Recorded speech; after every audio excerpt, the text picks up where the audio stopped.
राम साहब ने अपने बातों में बहुत कुछ संकेत किया, उनके मन की पीड़ा भी है और मैं इस बात को समझता हूं। जो राम साहब ने बात कही है कि मेवात के लोगों एक बार तो जागो, उनकी पीड़ा ये है कांग्रेस लंबे समय तक जब उन्होंने कोई विकास कार्य नहीं किए तो हिंदू मुस्लिम करके वोट लेने का काम ये कांग्रेस पार्टी करती रही है। काम नहीं हुए हैं, परंतु लोगों को भय दिखा करके, लोगों को डरा करके ये घमंडिया गठबंधन के लोग वोट बटोरते रहे हैं। इस बात को हमें समझना है भाइयों। वो पीड़ा वो राम साहब ने आपके बीच में रखी है कि 2014 का मेवात, 2024 का मेवात, अरे कोई अंतर तो नजर आ रहा है या नहीं आ रहा? आप बताइए। मैं मेवात की सरकारी से पूछना चाहता हूं, हाथ खड़ा करके समर्थन दीजिए। क्या 2024 का मेवात आपको आगे बढ़ता हुआ नजर आ रहा है या 2014 का जो मेवात था भाइयों उसमें जो समस्याएं थी और 2024 के मेवात में उन समस्याओं का समाधान हुआ है? ये काम करने वाली सरकार है भाइयों। मुझे खुशी है जो मेवात लगातार पिछड़ रहा था। मैं तो ये भी जानता हूं, मैंने तो नजदीक से देखा है, जो मंत्री भी यहाँ के बन जाते थे भाइयों रास्ता उस तक सीमित रहते थे, आपके गांव तक भी नहीं देखने जाते थे कि गांव की क्या समस्या है, क्या दिखते हैं। आप लोग रास्ता उसमें उनको मिलने के लिए आते थे। परंतु भाइयों नरेंद्र मोदी जी ने इसके ऊपर विचार किया जब ये सरकार आई कि हमने मेवात को पिछड़ा नहीं, इसको आगे करना है, इसको आगे बढ़ाना है, इसके अंदर सुविधाएं देनी है। भाइयों मुझे खुशी है इन 10 वर्षों के अंदर बताते हुए जो पानी की समस्याएं थी उन पानी की समस्याओं का समाधान ये हमारी सरकार ने किया है। इन 10 वर्षों के अंदर हमारी सरकार ने भाइयों अंतिम व्यक्ति तक काम किया है। उसके सुविधा के लिए उस तक योजना का लाभ पहुंचे उसके लिए हमारी सरकार ने काम किया है। मुझे खुशी है बताते हुए आप लोगों को कि हमारे इस मेवात क्षेत्र में भाइयों चाहे पानी की समस्या थी, रेनीवेल वाटर जो लगभग कई गांवों को जोड़ने वाली परियोजना है, उस परियोजना के माध्यम से पीने का पानी गांव के लोगों को तो मिल रहा है, परंतु सरकार ने खेत के अंदर भी पानी जाए उसकी व्यवस्था इन 10 वर्षों के अंदर ये डबल इंजन की सरकार ने की है। आज मुझे खुशी है, मैंने इसीलिए आप लोगों के बीच में बोला है कि 2014 का मेवात और 2024 का मेवात। भाइयों यहाँ पर कृषि के अंदर भी जो उत्पादन होता था 2014 से पहले मेवात के अंदर हरियाली दिखाई नहीं देती थी। आज 2024 के अंदर मेवात के अंदर हरियाली दिखाई देती है।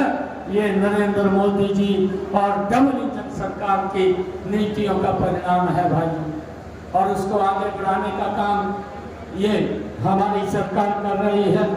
मुझे आप लोगों को बताते हुए ये खुशी हो रही है कि पिछले लगभग 10 वर्षों के अंदर चाहे स्कूलों को अपग्रेडेशन की बात हो, चाहे यहाँ पर यूनानी विश्वविद्यालय खोलने की बात हो, चाहे नए कॉलेज बनाने की बात हो, और चाहे इस मेवात के अंदर भाइयों शिक्षा को और आगे बढ़ाने की बात हो, लगातार 10 वर्षों के अंदर हमारी इस सरकार ने लोगों के हित के लिए काम किया है।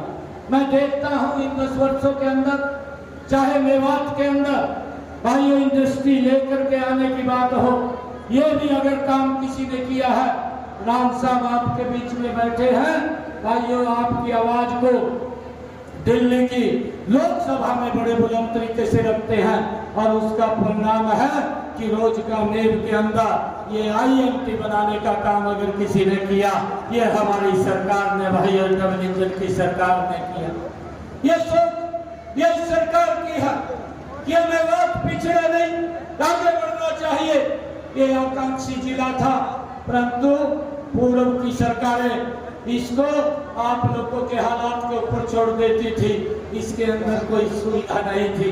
परंतु देखते देखते इन 10 वर्षों के अंदर भाइयों हमने देखा है, इन 10 वर्षों के अंदर यहाँ पर 4 लाइनिंग रोड, भाइयों एक्सप्रेस वे इस मेवात से होकर के गुजर रहे हैं।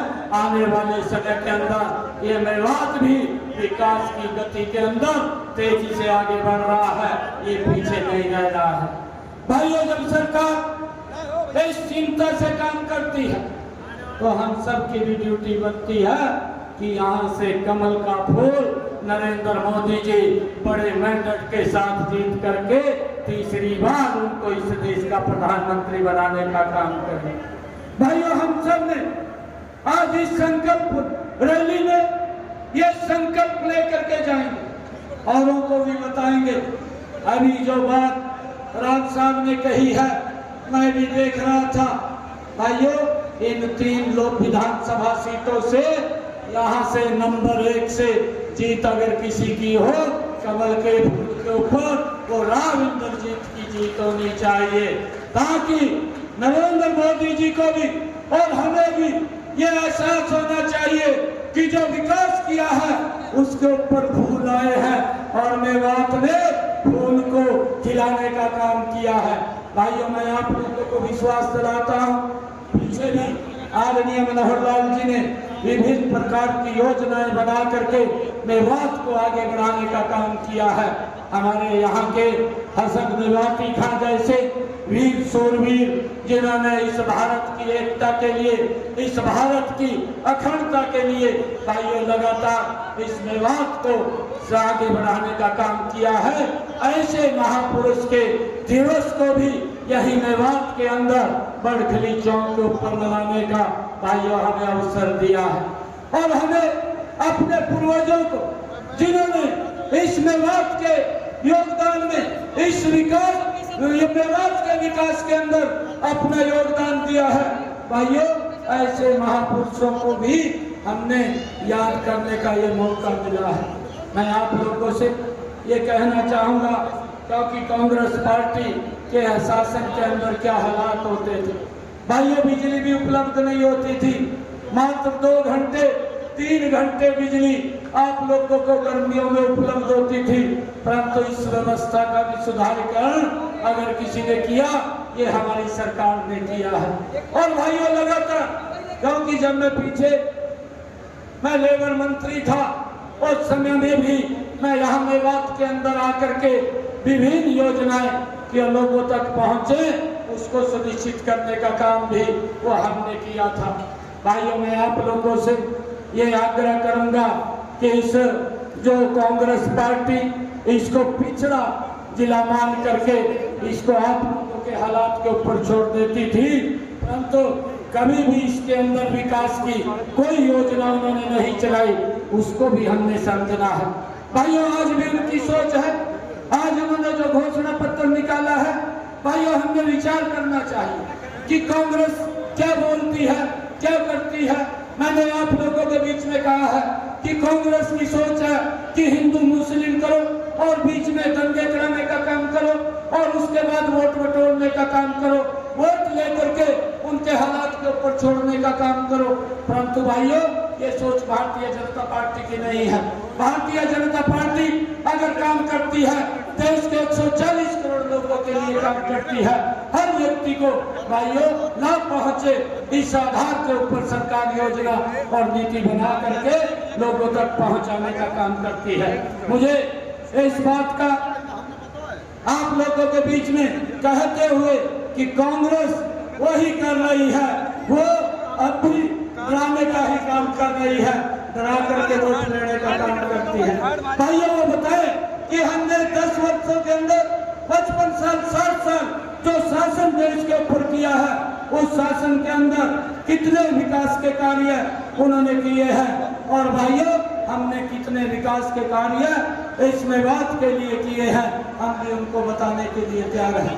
भाइयों मैं आप लोगों के बीच में ये कहना चाहता हूँ कि कांग्रेस ने अभी जो अपना घोषणा पत्र निकाला है, उस घोषणा पत्र के अंदर अभी भी उन्होंने इसी बात का जिक्र किया है कि उनके पास कोई मुद्दा नहीं है कि अगर नरेंद्र मोदी जी तीसरी बार प्रधानमंत्री बन गए तो भाइयों इस संविधान को समाप्त कर देंगे। ये इस प्रकार की बातें, इस प्रकार की सोच ये कांग्रेस की है। परंतु कांग्रेस के लोगों को यह भी बताना चाहिए कि हमारा इतने लंबे समय तक शासन रहा, हमने क्या क्या काम किए हैं, ये देश जानना चाहता है, ये देश सुनना चाहता है। परंतु उनके पास कोई ऐसा मुद्दा नहीं है जिस मुद्दे को लेकर के उन लोगों के बीच में बात कर सके। परंतु हमने जो संकल्प पत्र निकाला है, एक बात नरेंद्र मोदी जी ने कही है कि जो हमारे 70 साल की आयु के बुजुर्ग है, उन सब का आयुष्मान कार्ड से जोड़ करके 5 लाख रुपए का अधिकार उस व्यक्ति को दिया जाएगा। भाइयों ये चिंता करने की आवश्यकता नहीं है कि उसके इलाज के लिए पैसा कहां से आएगा, ये व्यवस्था नरेंद्र मोदी की सरकार वो करने वाली है। भाइयों इस देश के अंदर प्रधानमंत्री गरीब कल्याण योजना के तहत ये संकल्प आदरणीय नरेंद्र मोदी जी ने लिया है कि 80 करोड़ परिवारों तक लगातार राशन पहुंचाने की व्यवस्था ये हमारी सरकार करेगी। और भाइयों नरेंद्र मोदी जी ने यह भी संकल्प पत्र के अंदर कहा है कि 2 करोड़ महिलाओं को भाइयों उनको लखपति दीदी बनाने का काम भी ये हमारी सरकार करेगी। ये संकल्प अगर कोई किसी ने लिया है तो ये नरेंद्र मोदी जी ने लिया है। और इसी बात की पीड़ा एक कांग्रेस के लोगों को है, उनको है कि अगर भारतीय जनता पार्टी जो बोलती है ये मोदी है जो इसकी पूरा करने की गारंटी अगर कोई रखता है तो नरेंद्र मोदी रखता है, अंतिम व्यक्ति तक उसका लाभ पहुंचाने का काम करता है। भाइयों इन्हीं 10 वर्षों के अंदर नरेंद्र मोदी जी ने हर घर के अंदर नल और जल पहुंचाने की व्यवस्था भी इन्हीं 10 वर्षों के अंदर की है। लगातार हमारी सरकार हर क्षेत्र के अंदर उसको बढ़ाने के लिए काम कर रही है। यहाँ चाहे सड़कों के जाल की बात हो, चाहे रेलवे कनेक्टिविटी की बात हो, चाहे भाइयों एयर कनेक्टिविटी की बात हो। हम देखते हैं पिछले दिनों आदरणीय प्रधानमंत्री जी 2 बार हमारे इस गुरुग्राम लोकसभा के अंदर आए और दोनों बार आकर के उन्होंने बड़ी परियोजनाओं का उद्घाटन किया, उनका शिलान्यास किया, जिसका आने वाले समय के अंदर भाइयों लोगों को उसका बड़ा लाभ भी मिल रहा है। यहाँ के लोगों को तो मिलेगा परंतु बाहर के लोगों को भी बड़ा लाभ मिलेगा। हम देखते हैं कि हमारे यही रेवाड़ी के अंदर माजरा गांव के अंदर एक नए उसकी आधारशिला भी रख करके आदरणीय प्रधानमंत्री जी गए और द्वारका एक्सप्रेसवे जैसा जहां लोगों को बड़ी समस्या होती थी उस समस्या का भी समाधान करने का कार्य ये नरेंद्र मोदी की सरकार ने किया, जिसका भाइयों लंबे समय तक लोगों को लाभ मिलने वाला है। मैं आज आदरणीय हमारे जाकिर हुसैन जी उनको बहुत बधाई देता हूं कि उन्होंने आज इस भव्य कार्यक्रम का आयोजन किया है और उसके कारण से भाइयों आज मेवात के अंदर जो काम हुए हैं ये भी मजबूती से आपकी आवाज को सरकार के समक्ष रख करके उसको सॉल्व करवाने का प्रयत्न लगातार करते रहते हैं ताकि हमारा मेवात क्षेत्र ये आगे बढ़े। और हमारी पूरी की पूरी टीम हमारे हरियाणा सरकार के मंत्री आदरणीय संजय सिंह जी, हमारे नरेंद्र पटेल जी, दीपक मंगला जी, जान मोहम्मद जी,